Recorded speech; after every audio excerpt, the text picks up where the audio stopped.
Bukod po sa Tacloban, sa Leyte may mga nananawagan din po mula sa Villamor Air Base. Sila po yung mga galing Tacloban na nakarating na dito sa Metro Manila sakay ng C-130 planes. Panoorin po natin ito. Kumpleto po yung mga anak ko at saka asawa ko.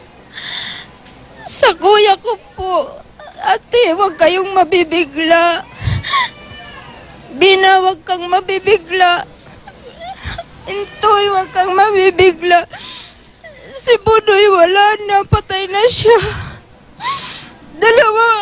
Dalawa nga po niyang baby at saka 4 na anak. Nananawagan po ako sa nanay ko sa Cavite na nandito na po kami sa Villamor Air Base. Villamor Air Base na kung sana sunduin niyo na lang kami kasi mahirap umuwi dyan kasi hindi ko na alam pa uwi.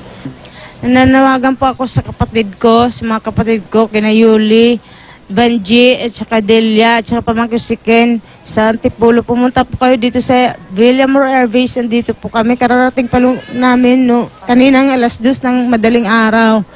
Please, puntahan mo kami dito.